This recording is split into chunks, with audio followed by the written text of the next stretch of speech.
Hi, welcome to part two. This is becoming a part two. I'm going to glue down my kitty, which I've done. He is glued down. I use this Elmer's multi-purpose adhesive spray, just sprayed the back. And then once I had him attached to the poster board, I just ran my roller down along, made sure he was evenly tacked down. I did cut some of the border off. And now what I'm going to do is place the IOD borders along the side, taking my time. I'm using Titebond, right? Is it called Titebond? Yep, Titebond. It's recommended wood glue. I guess it's an all-purpose glue. But this is what is used to hold these clay moldings down. I'm going to just put that there on the side. I'll do one and then I'll speed it up so that I don't bore anyone to tears here. So covering my legend. Now, I made the poster board a little bit wider so then I can get tight to it once it's complete. And I'm also thinking about using a little bit more clay along the seam lines so that they don't look kind of like this. Now, that doesn't bother me at all, that little seam line, but I've never really filled the seams, and so I figure, why not? I have the time, let me do it. And I will be completing this while you watch, or you can fast forward.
What I decided to do here is not put the clay in between before gluing it down. I'm going to put the frame down first, and then I will come in with the clay and close up the seams. Be careful with this Titebond. I know it's used. I'm not really, I mean, I have it on hand, but I'm not a big fan. I'm just not. I find it to be messy.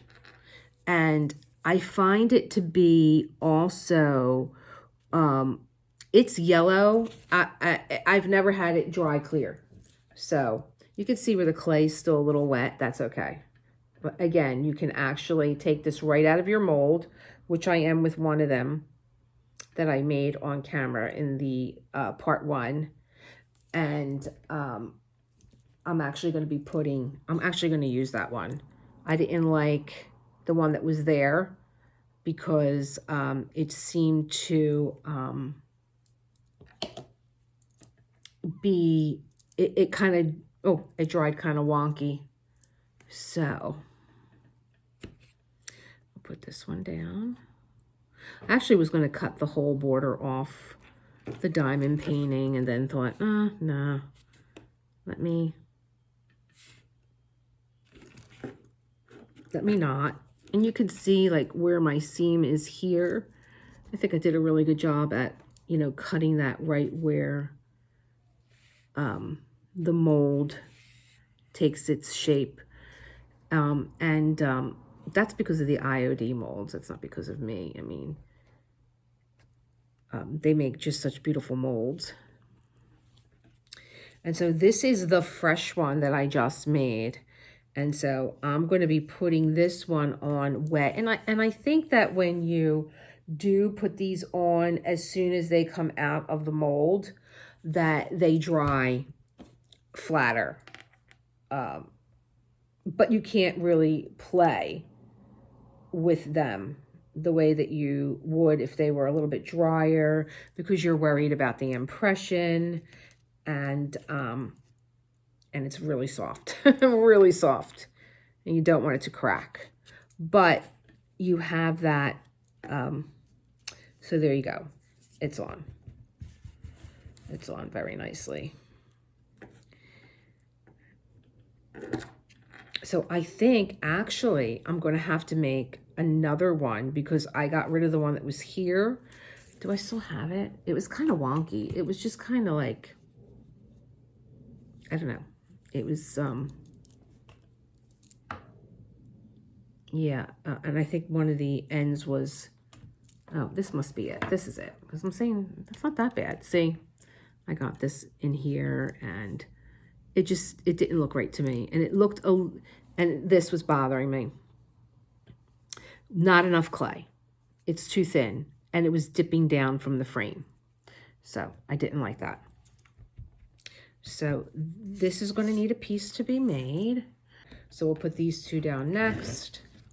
And I'm going to have to make 2 more.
Down, I put some cornstarch in the tray for easy release. I'm putting my clay in, press.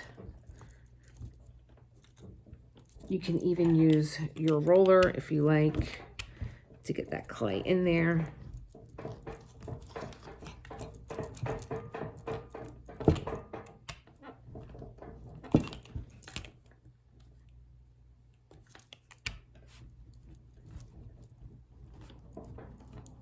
Right, okay, and then I'll get my little spatula here. Let's put that piece on the side, we don't need it.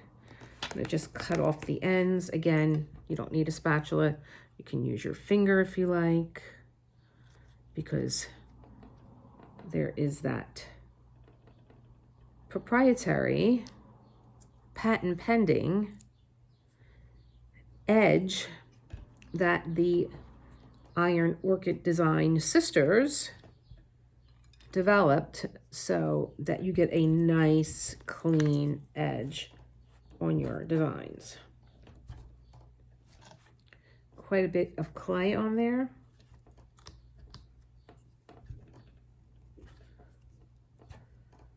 Take some out, you can always put some more back in, and then you begin to smooth.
And that's how easy it comes out.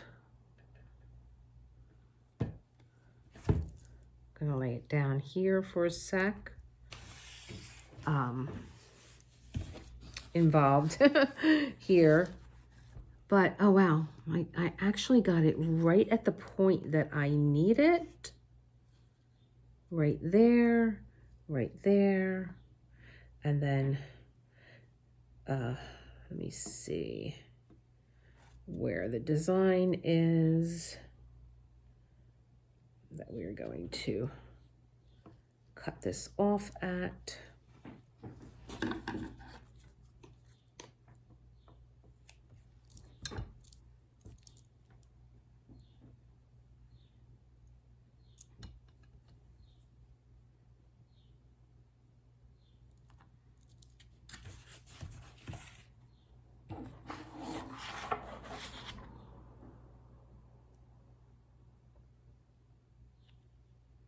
Always take a little less than I think I need because I can take more off, but I can't put more back. Okay.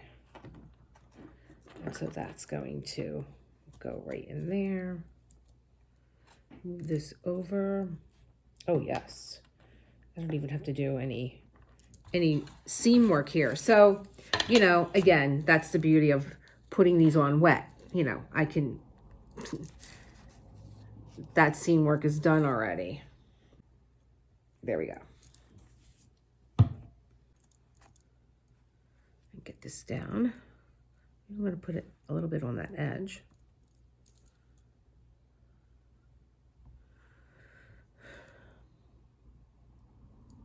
Why are you sticking up here? I have to put a little weight on that. Okay. And then get this right in there. Up a little more. Up, up, up. In.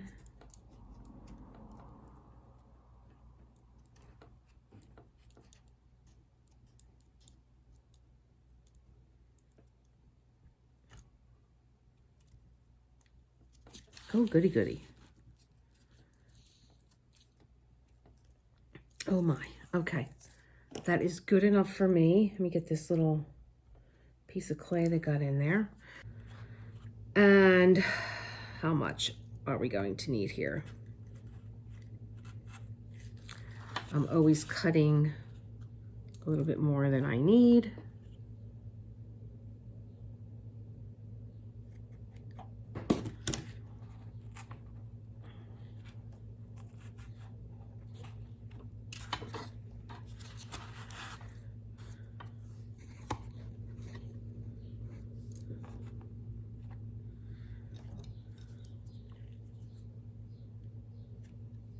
It's the first time I've used a scissor too. I've never really used a scissor. I just like a teeny tiny bit more. The scissor is actually working really well. Very nice. Very nice. Hooray. Okay.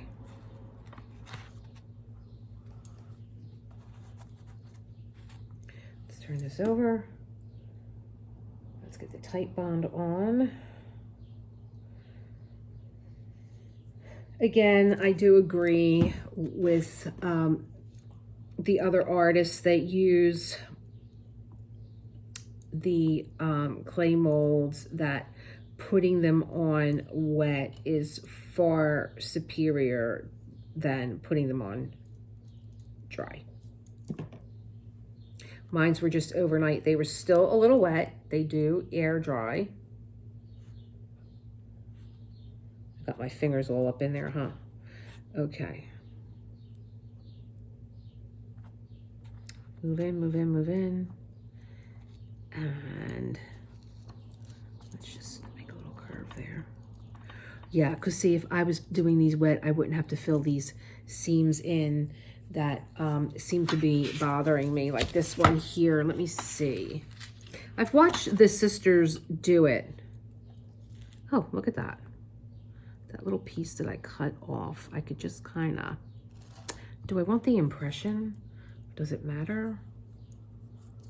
I think I've seen them do it where they just kind of use their finger. And by the sisters, I mean the founders of IOD Designs. I think I might want to use like, they kind of just fill in with their finger any of the clay, even though they have said themselves it doesn't bother them. They think it adds to the design by having those little imperfections. It kind of ages the work.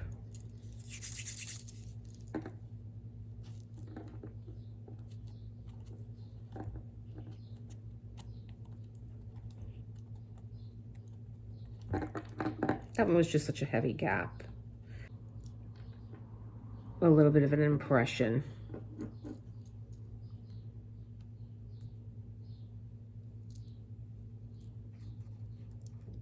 Problem is that that's the center of the flower, so I don't want that part.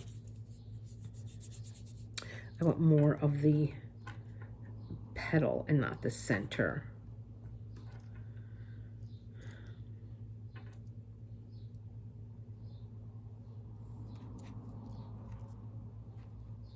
Okay, maybe, who knows? We get to play and be artistic and work on our craft and see what works and what doesn't work. We're just trying to trick the eye here into thinking that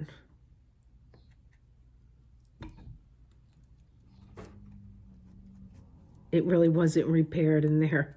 It was really just like that. I can live with that. I can live with that, and just a little.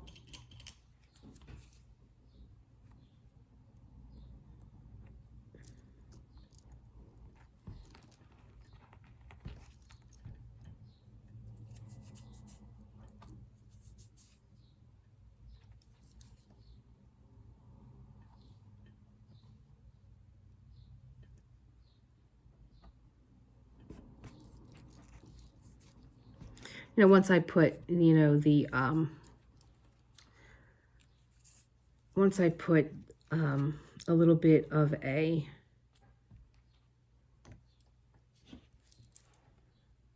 metallic on it, you're not even gonna see this.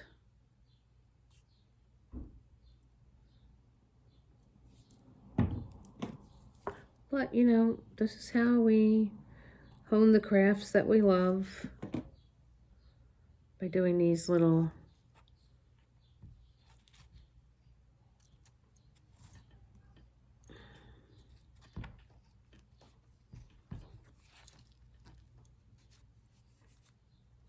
trying these little, our hand at these little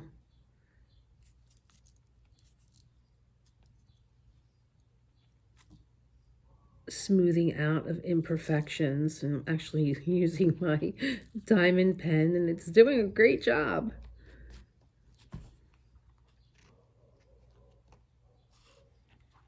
Alrighty. Okay, yeah, because like I said, once this dries and once I get a little bit of metallic on here, you can tell the ones that are wet because they are a different color. But I'll be able to, like, there's a seam there. Once this dries, it'll look a lot better. I'm going to trim the edge off. So I hope you enjoyed this little tutorial that I did. Thank you for hanging in if you did. It's the first time that I've done the clay on my channel. So I'm glad that I was able to incorporate two of my favorite crafts together. And that's what it's all about, right? Everything eventually comes full circle, doesn't it? Okay, so have a great day. Enjoy the day.